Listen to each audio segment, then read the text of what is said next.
विश्व brain tumour दिवस हर साल 8 जून को मनाया जाता है। इस दिन का उद्देश्य जागरूकता बढ़ाना और लोगों को ब्रेन ट्यूमर के बारे में शिक्षित करना है।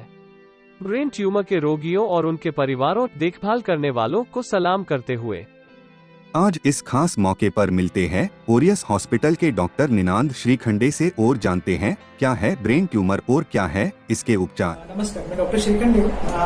मेरा पूरा नाम डॉक्टर निनांद श्रीखंडे है और मैं कंसल्टेंट न्यूरोसर्जन हूँ Orius institute of medical sciences में।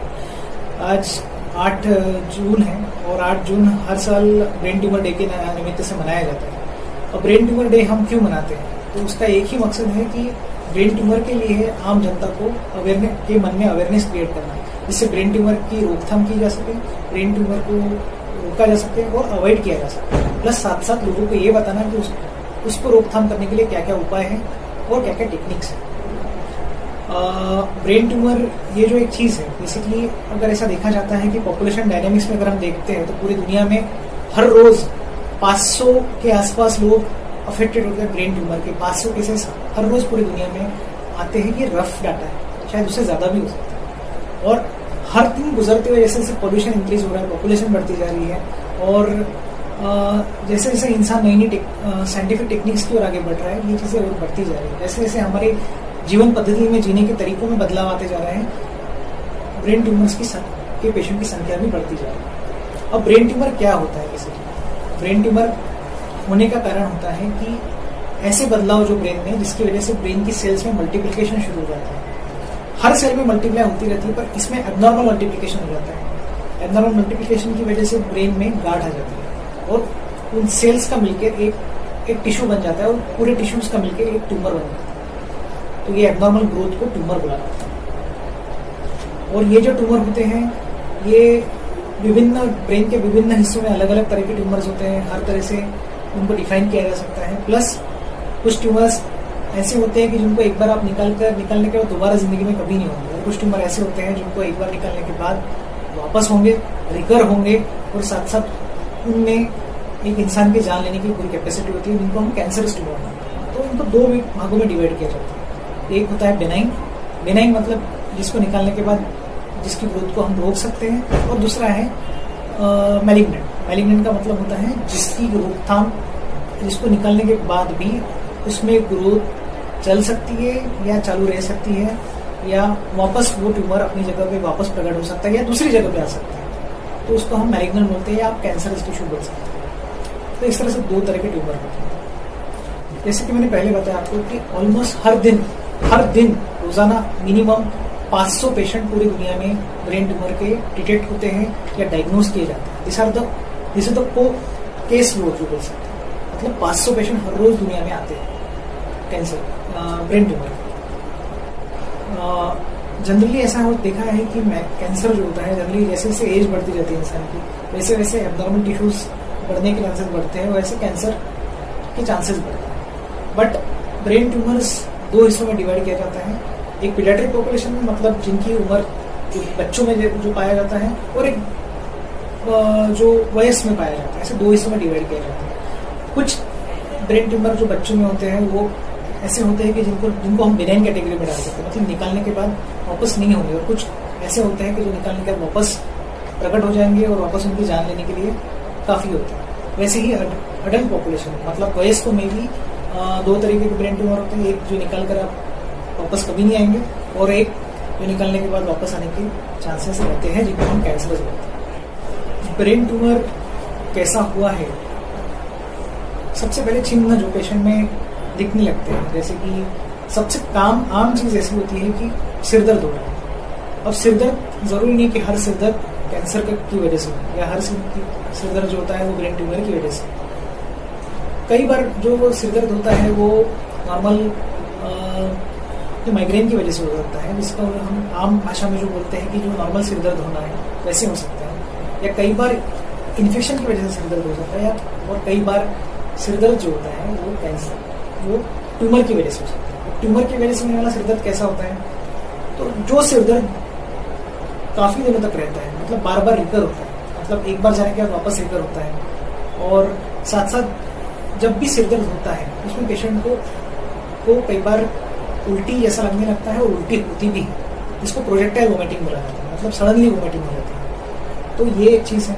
इसका मतलब ये है कि ब्रेन में प्रेशर बढ़ रहा है और ब्रेन में जैसे ही प्रेशर बढ़ता है वैसे सिरदर्द बढ़ने लगता है और साथ साथ उल्टी होने के चांसेस भी रहते हैं। तीसरी बात जो चीज़ है वो है मिर्गी के झटके हैं।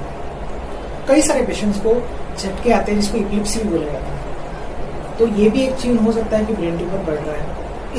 चौथा पार्ट जो है बातें भूल जाना, या फिर कई बार पेशेंट जो होता है वो डल हो जाता है। डल मतलब वो एक्टिव नहीं रहता, वो अपने काम को एक्टिवली परफॉर्म नहीं कर पाता, उसमें मूड चेंजेस होना शुरू हो जाते हैं। कई बार पेशेंट से सोते रहता है, या कई बार पेशेंट बोल सकते हैं कि जो शब्द हम यूज़ करते हैं वो ये है कि लिथार्जिक रहता है। और कई बार अनकॉन्शियसनेस ये भी एक चीज़ होती है जो इस पेशेंट में देखी जाती है। लॉस ऑफ कॉन्शियसनेस मतलब अपनी सुबुद्ध खो देना और बेहोश होना, ये भी इसका एक हिस्सा हो सकता है। कैसे निदान किया जाता है ब्रेन ट्यूमर का? ब्रेन ट्यूमर को निदान करने का सबसे, जैसे जैसे दुनिया इवॉल्व होते गई वैसे वैसे इसको ढूंढने के तरीके में काफ़ी हद तक सुधार आई है। और आज पहले ऐसा होता था कि ब्रेन ट्यूमर को खोजने के लिए जब पहले जब ब्रेन ट्यूमर को पता करना शुरू हुआ कि ब्रेन ट्यूमर ऐसी कोई चीज़ है, तब जब साइंटिस्ट ने इसको ट्रीटमेंट पार्ट शुरू हुआ है, इसके डायग्नोस्टिक पार्ट शुरू हुए, तब सबसे पहली चीज़ जो उन्होंने यूज़ की वो थे एक्सरे। तब उस टाइम पे एक्सरे हुआ करते थे, फिर सिटी स्कैन आया, और आज हमारे पास सबसे अच्छी उन्नत टेक्निक है वो है MRI स्कैन। और MRI स्कैन में भी जो कॉन्ट्रास्ट MRI स्कैन होता है उसमें हम एक विशेष पदार्थ इंजेक्ट करते हैं पेशेंट को, धमनियों से देते हैं, मतलब नसों में डालते हैं। उससे क्या हो जाता है कि जो ट्यूमर होता है उसको एक अलग तरह का एक निखार आ जाता है, या उसको एक अलग तरीके का एक शेड आ जाता है, तो वो हमको इजीली दिखता है MRI स्कैन में। उसको MRI ब्रेन विद कॉन्ट्रास्ट बोला जाता है। वो तो सबसे उन्नत टेक्निक है आज की ढूंढने की। तो ये उसके निदान है। ब्रेन ट्यूमर के उपाय जैसे मैंने आपको बताया हुआ, ब्रेन ट्यूमर के उपाय अगर हम पूछे जाए तो हमको एक चीज ध्यान में रखना है कि ब्रेन ट्यूमर को सबसे पहले तो ये कि आज की दुनिया में ये 10वें नंबर पर आता है लोगों की जान लेने के लिए, और लोगों को मतलब उनके शरीर में उनको परमानेंटली जो शब्द यूज कर सकते हैं कि उनको परमानेंटली उनमें डिसेबिलिटीज हो सकती है। ऐसा एक 10वें नंबर पर का अगर कोई चीज़ है जो खतरनाक चीज़ मानी जाती है बीमारी में, वो ब्रेन ट्यूमर है। अब आप इसको अवॉइड कैसे करोगे? तो जैसे जैसे मैंने आपको पहले भी कहा है कि जैसे जैसे इंसान की रोजमर्रा की जिंदगी में जैसे जैसे चेंजेस, जीने के तरीके बदलते गए हैं, रेडिएशंस का एक्सपोजर होते गए इंसानों में, खान पान में चेंजेस आते गए, पेस्टिसाइड्स और फर्टिलाइजर का जो उसका इस्तेमाल बढ़ता गया, वैसे वैसे कैंसर बढ़ता गया। और हर तरह के कैंसर अलग अलग होते हैं। कुछ कैंसर होते हैं पर आज, जैसे कि हमें पता है कि कैंसर का आज तक मूल जो कारण है हम सिर्फ बता सकते हैं कि ये कारण है, पर हम एक इंसान में इसी वजह से कैंसर हुआ ये हम कभी नहीं बता सकते। संभावनाएं होती है, तो उसमें कई बार जेनेटिक फैक्टर भी होते हैं। जेनेटिक फैक्टर मतलब माँ बाप या कई परदादा या फिर उनके लिनेज में अगर किसी को हुआ होगा तो उसमें भी होते हैं कैंसर। वैसे ब्रेन ट्यूमर को आप ऐसा नहीं, हम ये नहीं बोल सकते कि भाई ये आप करोगे तो इससे ब्रेन ट्यूमर नहीं हो। अगर ब्रेन ट्यूमर हुआ तो हम क्या कर सकते हैं? तो उसमें सबसे पहली चीज़ ये है कि ब्रेन ट्यूमर अगर होता है तो हमें उसका MRI करने के बाद जब हमको पता चलता है कि उसका साइज कितना है, उसका डायमेंशन कितना है, अगर वो साइज बहुत ज़्यादा बड़ा है और उसकी वजह से ब्रेन में प्रेशर इफेक्ट आ रहा है जिसकी वजह से पेशेंट को दिक्कतें हो रही है, मिर्गी के झटके आ रहे हैं, हेडेक बढ़ रहा है, उल्टियाँ हो रही है, या कई बार पेशेंट अनकॉन्शियस हो रहा है, तो ऐसे टाइम पे सबसे अहम तरीका है कि पेशेंट को ऑपरेशन किया जाए। पहले जो तरीके थे आज से कई साल पहले, आज से 60-70 साल पहले, तो ऑपरेशन के तरीके उतने बेहतर नहीं थे जितने आज थे। फिर भी लोग अच्छे से अच्छे ऑपरेशन करते, पर आज और बेहतर तरीके हो गए हैं, साइंस और इवॉल्व हो गया है, तरीके और उन्नत बन गए हैं, जिसमें हम लेटेस्ट टेक्निक यूज कर हम ब्रेन ट्यूमर को निकाल सकते हैं, पूरी तरह से निकाल सकते हैं। अगर निकालने के बाद ब्रेन ट्यूमर को जब जांच के लिए भेजा जाता है, जब उसके टुकड़े तो उस टुकड़े से हमें पता चलता है कि वो कैंसरस है या नॉन कैंसरस है। अगर नॉन कैंसरस है तो वो हमें उसके बारे में ज़्यादा सोचना नहीं है।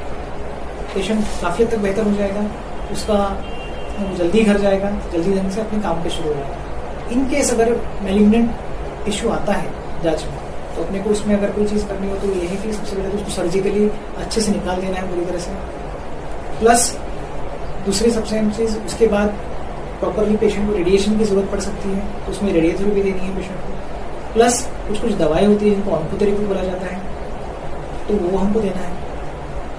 तो इन सब चीज़ों का हम इस्तेमाल कर सकते हैं कैंसर को मिटाने के लिए, उससे लड़ने के लिए। सबसे पहली बात तो ये कि जिनको ब्रेन ट्यूमर हो चुका है या जिनको ऑपरेट हो चुका है, सबसे पहली बात ये है कि उनके परिवार वालों को उनको बहुत हद तक सपोर्ट करना है, उनकी हिम्मत, उनके विश्वास को बढ़ाना है और वो नॉर्मल जिंदगी जी सकते हैं, इस बात का विश्वास उनके अंदर डालना है। हर ट्यूमर जानलेवा नहीं रहता और हर ट्यूमर आपकी जान लेने के लिए कैपेबल नहीं होता। ट्यूमर हुआ इसका मतलब ये है कि वो जान लेगा, ऐसा नहीं है। 70 से 80% ट्यूमर ऐसे जिनको निकालने का आपको कोई परेशानी नहीं होगी। 20 से 30% ट्यूमर ऐसे हैं जो वापस आने के चांसेस होते हैं, जो जानलेवा हो सकते हैं, पर उनकी भी ट्रीटमेंट आज अवेलेबल है। तो अगर ट्यूमर हो गया तो उसमें अपनी हिम्मत को बनाए रखना, उसके खिलाफ लड़ना, ये हमारे लिए सबसे ज़्यादा अहम और ज़रूरी है। अगर हम हिम्मत हार गए तो लड़ाई वही खत्म हो जाती है। जो अगर ऑरियस इंस्टीट्यूट की बात करें तो हमारे पास सबसे पहली चीज़ जो एक न्यूरोसर्जन के लिए ज़रूरी होती है वो होती है उन्नत ओटी, ऑपरेशन थिएटर। हमारे यहाँ का ऑपरेशन थिएटर एक उन्नत है, वहाँ पे हर तरीके के सुविधाएं अवेलेबल है।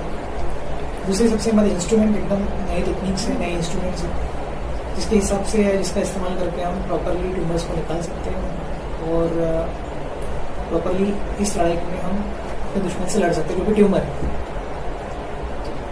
तो ऑरियस इंस्टीट्यूट में हमारे पास ये सब सारी चीज़ें अवेलेबल है। प्लस हमारे यहाँ इंटेंसिव सिर्फ ऑपरेशन करना एकमात्र काम नहीं है, उसके बाद प्रॉपरली उसको पोस्ट ऑप केयर देना, इंटेंसिव केयर देना भी जरूरी है। हमारे यहाँ इंटेंसिविस्ट जो टीम है, हमारे डायरेक्टर्स हैं, उनकी प्रॉपर एक इंटेंसिव केयर टीम है जो हमारे यहाँ की सबसे उन्नत है, नागपुर की, वन ऑफ द बेस्ट।